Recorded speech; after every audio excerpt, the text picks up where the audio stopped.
5 জন বন্ধু মিলে একটা ব্যবসা প্রতিষ্ঠান করার চিন্তা ভাবনা করে। ওনারা ঢাকা ইউনিভার্সিটি থেকে পড়াশোনা করে বিভিন্ন জন, কেউ দেশের বাইরে চলে যায় বা কেউ চিন্তা করে যে দেশে নিজে কিছু বিজনেস করবে, বাবার বিজনেস, ট্রেডিশনাল বিজনেস, কেউ চাকরিতে এরকম করে। কিন্তু শেষ পর্যন্ত একটা পর্যায়ে গিয়ে ওরা দেখে যে না, আমরা কিছু করব, আমাদের দেশের জন্য কিছু করব। ওরা একটা ব্যবসা প্রতিষ্ঠান শুরু করে, সেই একটা গার্মেন্টস দেওয়া শুরু করে। এখন একটা গার্মেন্টস দিয়ে খুব কম, মানে বন্ধুরা সবাই একটু টাকা দিয়ে সেই ব্যবসা প্রতিষ্ঠানটা শুরু করে। সেই শুরু করার পর থেকে 1986 সাল থেকে এখন পর্যন্ত, এখন এই 2015 সালে 5000 সারা বাংলাদেশের এমপ্লয়ি আছে 15,000। একটা প্রতিষ্ঠান কতটুকু বড় বা কতটুকু ছোট সেটা নির্ধারণ করা হয় ওর এমপ্লয়ি দিয়ে। ওদের এমপ্লয়ি আছে 15,000 এবং ওদের ইয়ারলি টার্নওভার হচ্ছে 250 মিলিয়ন ইউরো। 250 মিলিয়ন ইউরো হচ্ছে ওদের ইয়ারলি টার্নওভার। এবং ওরা প্রতি বছর বিভিন্ন এনজিও এবং বিভিন্ন প্রতিষ্ঠানে বিভিন্নভাবে মানুষকে সহায়তা করার জন্য অনেক, প্রায় প্রতি বছর 200 কোটি টাকা ওরা মানুষকে সহায়তা করে। 200 কোটি টাকা। টোটাল ব্যবসা প্রতিষ্ঠান হলো 23টা। এর মধ্যে আইটি আছে 2টা, আইটি নিয়ে, ঠিক আছে।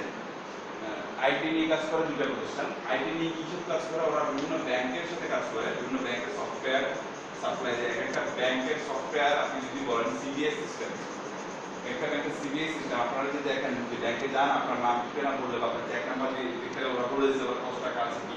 এগুলো পিছনে অনেক কাজ থাকে। একটা ব্যাংকের সফটওয়্যার চালানোর পিছনে অনেক কাজ থাকে, ডাটাবেস থাকে অনেক। আপনারা যখন ফিউচারে যদি কম্পিউটার সায়েন্স নিয়ে পড়াশোনা করেন, হাই লেভেলে যান, তখন বুঝতে পারবেন যে একটা সফটওয়্যার চালানোর ক্ষেত্রে আসলে মানে একটা ফর্ম দ্বারা করানো বড় কথা না, এটাকে চালানোর জন্য অনেক কষ্ট করতে হয়।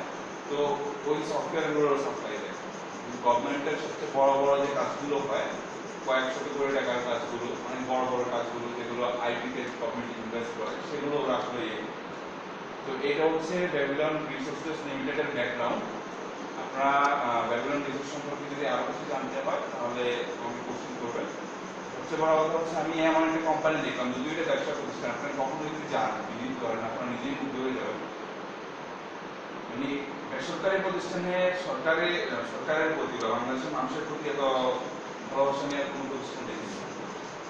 ওরা ওইখানে কিছু গার্মেন্ট আছে যেখানে শ্রমিক কাজ করে, এবং ওই শ্রমিকগুলোকে ওরা এত সুন্দর করে রাখে।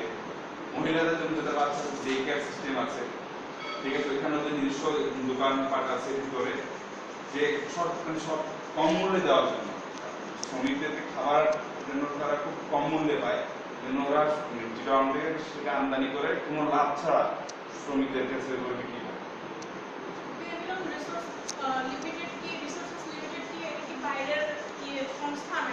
বাংলাদেশি সংস্থায় ব্যাবিলন গ্রুপের একটা অংশ হচ্ছে ব্যাবিলন গ্রুপ।